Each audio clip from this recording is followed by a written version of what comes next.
আমরা দক্ষিণ পন্থাও না, উত্তর পন্থাও না, আমরা বাংলাদেশের পন্থা, আমরা মধ্যপন্থীতে বিশ্বাস করি। সেই জন্য বাংলাদেশের সকল রাজনৈতিক দল, রাজনৈতিক শক্তি এবং সকল জনগণের প্রতিনিধিত্বকে নিয়ে যারা রাজনীতি করে তাদের সাথে কথা বলছি। কারণ আমরা একটা গণমানুষের সংগঠন হিসাবে বাংলাদেশ জাতীয়তাবাদী রাজনৈতিক দল আমরা একটা গণমানুষের দল হিসাবে বাংলাদেশ জাতীয়তাবাদী দল বিএনপিকে মনে করি এবং সেই হিসাবে আমরা সকল মানুষের সাথে, সকল রাজনৈতিক দলের সাথে আমরা আলাপ আলোচনা করতে চাই এবং এই দেশের রাজনীতিতে একটা সৌহার্দ্যপূর্ণ অবস্থান আমরা সৃষ্টি করতে চাই, যাতে সকল রাজনৈতিক দলগুলোর মধ্যে আদর্শিক ফিলোসফিক মতপার্থক্য থাকলেও সবাই যাতে জাতীয় স্বার্থে এক জায়গায় বসতে পারি, সেরকম একটা এনভায়রনমেন্ট, একটা আবহাওয়া আমরা সৃষ্টি করতে চাই, পরিবেশ সৃষ্টি করতে চাই, যার লক্ষ্যে আমরা সকল পন্থার সাথে আলোচনা করছি।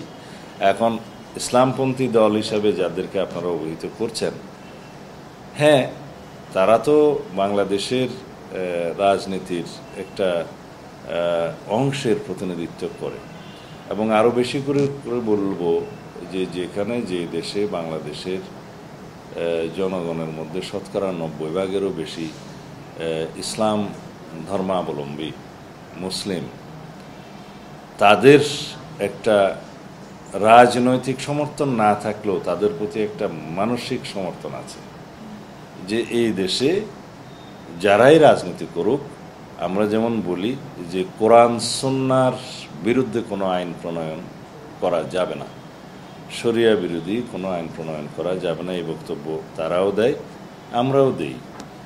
তো গণতান্ত্রিক রাষ্ট্রে অনেক সময় জাতীয় সংসদে আলাপ আলোচনার মধ্য দিয়ে অনেক বিষয়ে একটা কম্প্রোমাইজড ওয়েতে আইন প্রণয়ন করতে হয় এবং সেই আইন প্রণয়ন করার সময় সকল মতাদর্শের মানুষদের সাথে একটা আলাপ আলোচনার মধ্য দিয়ে ঐক্যবদ্ধভাবে যদি কোনো আইন প্রণয়ন করা যায়, সেই আইনটা টিকে, সেই আইনটা বাস্তবায়ন করা যায়। কিন্তু বিশাল জনগোষ্ঠীর মতামতের বাইরে, সেন্টিমেন্টের বাইরে যদি কোনো আইন প্রণয়ন করা হয়, সেই আইনটা কিন্তু বাস্তবায়ন করা যায় না বা খুব কঠিন, বিতর্ক হয়।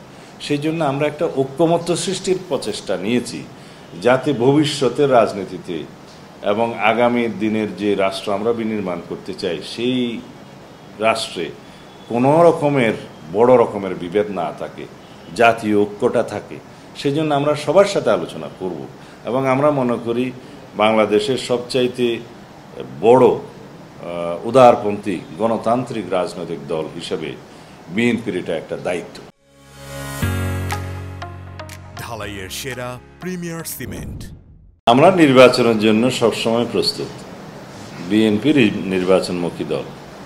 এই নির্বাচন নিউট্রাল নির্বাচন, তত্ত্বাবধায়ক সরকারের অধীনে নির্বাচন অনুষ্ঠানের জন্য ভোটাধিকার নিশ্চিত করার জন্য জনগণের এই দীর্ঘ সংগ্রাম আন্দোলন আমাদের করতে হয়েছে। নির্বাচনের প্রস্তুতি আমাদের সবসময় আছে, তবে এটা হালনাগাদ করতে হয়। এখন যেহেতু নির্বাচনের সময়সীমা ঘোষিত হয়েছে, আমাদের নির্বাচনী ইশতেহার প্রণয়ন, প্রার্থী সিলেকশন এবং নির্বাচনী অন্যান্য প্রস্তুতি, রাজনৈতিক সাংগঠনিক কার্যক্রম, এতে আমরা জোর দেব, অলরেডি দেয়া হয়েছে। তো প্রার্থী সিলেকশনের ক্ষেত্রে আপনাদের যে প্রশ্ন, আমরা সবসময় বলে এসছি যে জনগণ যাকে গ্রহণ করবে, যার জনপ্রিয়তা আছে, রাজনৈতিকভাবে আদর্শিকভাবে যাকে গ্রহণযোগ্য জনগণ মনে করবে নিজ নিজ এলাকায়, সেরকম প্রার্থীকে আমরা সিলেকশন করব। তবে রাজনীতিতে তার অভিজ্ঞতা, আন্দোলন সংগ্রামে তার ত্যাগ তিতিক্ষা, এগুলোকে মূল্যায়ন করা হবে।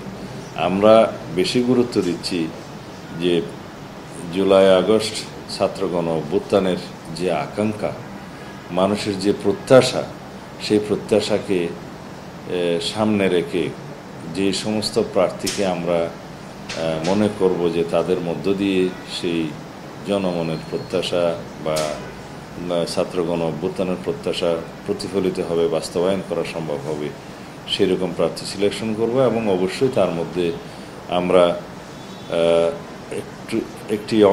কিছু অংশ তারুণ্যের অংশ রাখতে চাই, যেহেতু তারুণ্যের রাজনৈতিক ভাবনাকে আমরা গুরুত্ব দিচ্ছি। এগুলো সবগুলোর বিবেচনায় নিয়ে আমরা প্রার্থী সিলেকশন করব। শুধুমাত্র পপুলারিটির উপর ভিত্তি করে যে কোনো প্রার্থী সিলেকশন আগের প্রথা মতো সেই জায়গায় আমরা যাব না। এবং ভবিষ্যতে আমরা চাই যে আগামী জাতীয় সংসদ যাতে একটি মেধাবীদের একটা পাঠশালা হয়, প্রতিভাবানদের যাতে স্থান হয়, সেরকম আমাদের চিন্তা চেতনা আছে। কারণ ওইটাই জাতীয় সংসদের এই সার্বভৌম হাউসটাই হচ্ছে জাতির সমস্ত বিষয়ে আলোচনার কেন্দ্রবিন্দু। সেই কেন্দ্রবিন্দুটাকে যদি আমরা মেধাভিত্তিক না করি তাহলে জাতিকে তারা কন্ট্রিবিউট করতে পারবে না, সেই চিন্তা চেতনাও আছে।